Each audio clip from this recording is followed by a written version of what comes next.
नमस्कार दोस्तों, मैं हूं राजदीप तोमर और आपने देखना प्रारंभ कर दिया है tv13india.com। कोरोना महामारी के इस दौर में हम आपके बीच में सटीक जानकारी लाने के लिए बहुत सारे लोगों को बुलाते हैं और चर्चा करते हैं। तो आज हमारे साथ चर्चा करने के लिए मौजूद होंगे बाहुबली सेना के राष्ट्रीय सलाहकार समिति के सदस्य डॉक्टर आरपी पांडे जी, और साथ ही मौजूद रहेंगे हमारे सहयोगी मोहन मिश्रा जी। तो चलिए मोहन मिश्रा जी, शुरुआत करते हैं डॉक्टर आरपी पांडे से। आपकी बातचीत का सिलसिला चालू हो उससे पहले मैं आपको बता दूं, अगर आपको हमारा ये कार्यक्रम पसंद आए तो प्लीज हमें सपोर्ट करने के लिए इसे शेयर करें। आज हमारे साथ खास मेहमान आरपी पांडे जी बाहुबली सेना से गाजीपुर से हमारे साथ आ चुके हैं। पांडे जी, आपका बहुत बहुत स्वागत। जी जी, स्वागत स्वागत, बहुत बहुत धन्यवाद आपका। आज आप समझ सकते हैं कि हम लोग इस जगह पे एक साथ क्यों हुए हैं, इस चैनल पे आपको किस लिए आना पड़ा। हमारे देश में ही नहीं बल्कि दुनिया में कोविड-19 कोरोना का बहुत ही भयावह दृश्य चल रहा है। जी जी बिल्कुल। जिसको देखते हुए हम आपसे ये अपील करेंगे कि आपके लोकल गाजीपुर में ही नहीं बल्कि पूरे देश और प्रदेश में लोगों को आने वाले समय में क्या क्या सतर्कताएं बरतनी चाहिए और किस प्रकार से प्रिकॉशंस लेने चाहिए, किस प्रकार से बचाव करना चाहिए, क्या ये समझ लेना चाहिए कि लॉकडाउन के थ्रू जो जो छूट मिल गई है, जैसे फर्स्ट लॉकडाउन हुआ छूट नहीं मिली, सेकेंड हुआ नहीं छूट मिली, थर्ड हुआ कुछ छूट मिली, प्रेजेंट टाइम जैसे रेड जोन, ग्रीन जोन और ये येलो जोन, और ये जो बनाए गए हैं 3 जोन, तो लोग हम देख रहे हैं लोगों में इस तरीके का है कि ग्रीन जोन है तो खुला एकदम घूमने लगे, भीड़ इकट्ठी होने लगी। तो क्या जो कोरोना है वो क्या जोन देख के ही अटैक करेगा? इस ऐसा पर कुछ नहीं है। जी हाँ, इस पर हम बड़ा विस्तार से आपको बताना चाहेंगे। जी जैसा कि ग्रीन जोन, ऑरेंज जोन, ये जो जोन बनाई गई है तो ये कोरोना को देख करके नहीं बनाई जी जी गई। ये बहुत समझने की बहुत बारीकी से है कि अगर आपको ग्रीन जोन में रखा गया तो थोड़ा वहां आपको ये बताया गया कि यहाँ कोई इस प्रकार के एथॉटिक पेशेंट नहीं है। जी जी जी लेकिन आपको ये नहीं मान लेना चाहिए कि हम ग्रीन जोन में हैं। जी ये पूरी तरीके से आपको अपनी दिनचर्या में लाना होगा। आपकी जो भी दैनिक दिनचर्या है उसको आप इस आदत में ढाल लेना होगा।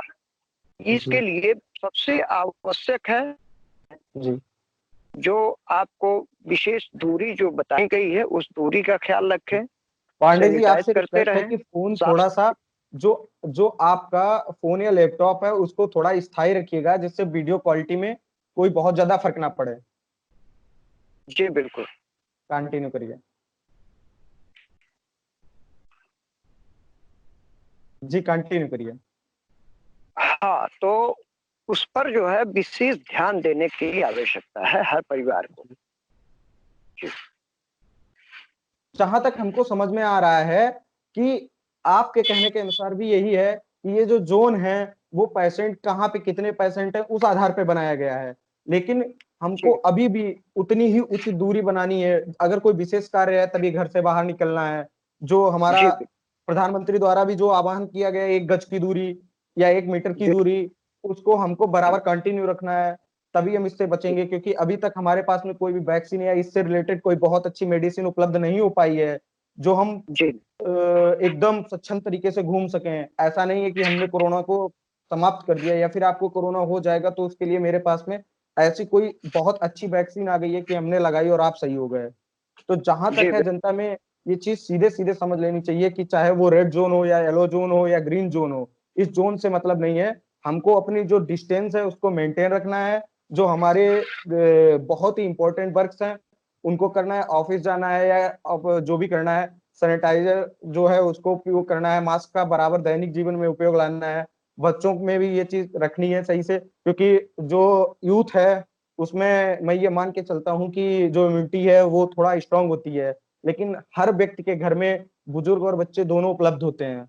अगर आप जी बाहर से कोई भी संक्रमण ले जाएंगे तो आपके ऊपर उतना इफेक्ट अगर नहीं होगा, लेकिन उन बच्चों को जो घर में है, उन बच्चों को और जो आपके बुजुर्ग लोग हैं उनके ऊपर तो आ सकता है। तो इस पे बिल्कुल। क्या कहना चाहेंगे? बिल्कुल, मैं इस पर यही कहना चाहूंगा कि जो प्रिकॉशन है, जो भी गाइडलाइन है WHO की, जी 100% उसका आप पालन करें। यदि आप इसमें जरा सा भी लापरवाही करते हैं तो आप ये मान के चलिए कि आपके अगल बगल, आपके परिवार में संक्रमण होने की काफी संभावनाएं हैं। इसलिए जी जो भी गाइडलाइंस है, आप इसका निश्चित रूप से प्रयोग करें। दिन में कम से कम 2 बार 3 बार आप गर्म पेय का प्रयोग निश्चित रूप से करें। जैसा कि जी गाइडलाइन आपको दिया जा रहा है, इसका निश्चित रूप से 100% पालन करना ही होगा। जी जी जी जी। जैसे आपके गाजीपुर में क्या गाइडलाइन का सही से पालन हो रहा है? हो सरकार रहा कितनी है, मदद कर बिल्कुल हो रही है? रहा है। सरकार पूरी मदद कर रही है। सरकार अपने तरफ से जो भी बचाव का है, जो भी प्रिकॉशन में दिया गया है, सबके तरफ पहुंच भी रही है। हाँ, इतना जरूर है कि जो हमारे अभी गांव के क्षेत्र हैं, सिटी से छोड़ करके, जी वहाँ अभी सरकार की जो भी व्यवस्थाएं हैं, बहुत जी ना के बराबर है। जी, जी। गांव तक ये सुविधा अभी सरकार की जो व्यवस्थाएं, आपकी इस बात से ये हमको जो जानने को मिल रहा है कि सरकार की जो व्यवस्थाएं हैं वो शहर की अपेक्षा गांव में बहुत ही कम पहुंच रही हैं। बहुत कम है, बहुत कम है। जी आपकी वॉइस क्लियर नहीं आ रही है, थोड़ा फिर से स्पष्ट कर दीजिएगा। सरकार की जो भी व्यवस्थाएं इस समय चल रही है, आवाज जी क्लियर जी हो रही थी, जी तो हम लोग जो देख रहे हैं गांवों में जो व्यवस्था मिलनी चाहिए, वो जी पूरी तरीके से फेल है। जी जी जी जी गांव तक वो सुविधाएं नहीं पहुंच पा रही। जी। ऐसा क्या हो रहा है, जिला प्रशासन में समस्या आ रही है या फिर गवर्नमेंट की तरफ से वो जो शहर के लिए व्यवस्था आ रही है वो ग्रामीण अंचल में नहीं पहुंच पा रही है?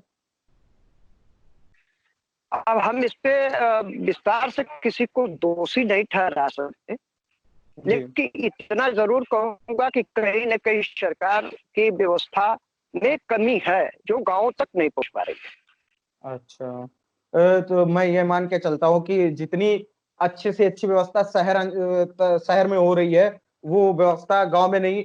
इसकी एक वजह ये भी हो सकती है कि शहर में गैदरिंग जो है, जो एक साथ जमावड़ा है वो ज्यादा होता है गांव की अपेक्षा। मार्केट शहर में होता है, इसलिए शहर पे गवर्नमेंट का ज्यादा फोकस हो सकता है। ये भी एक वजह हो सकती है पांडे जी।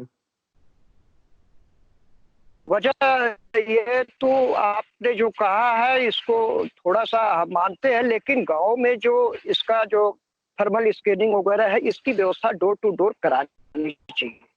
जी हमको बिल्कुल। लगता है हम सरकार इसमें कहीं न कहीं बिल्कुल बिल्कुल, ये पॉइंट आपका बहुत ही अच्छा है कि डोर टू डोर जो हमारे सामुदायिक स्वास्थ्य केंद्र हैं, हर गांव में जगह जगह सीएससी पीएससी हर जगह है, स्टाफ उपलब्ध है पहले से ही। तो ये थर्मल जी, थर्मल स्कैनिंग जो है वो हर गांव में हर डोर टू डोर हो सकती है, क्योंकि जी, केंद्र सरकार की आशा बहु हैं। और जी। जो ये हमारा प्राइमरी स्टाफ का जितना भी जूनियर स्टाफ है, ये सारा इस समय तमाम साथ दे सकता तमाम है।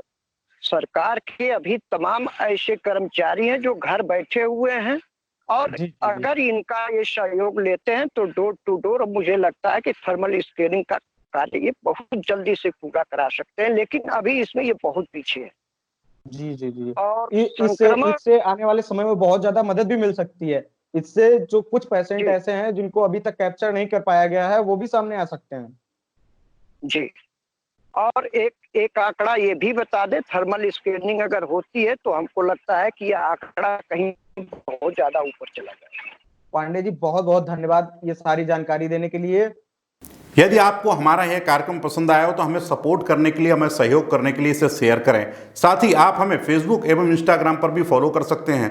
और हाँ, हम गूगल प्ले स्टोर पर भी उपलब्ध हैं आपके लिए TV30 इंडिया ऐप के रूप में, तो प्लीज़ उसे भी डाउनलोड कर सकते हैं आप।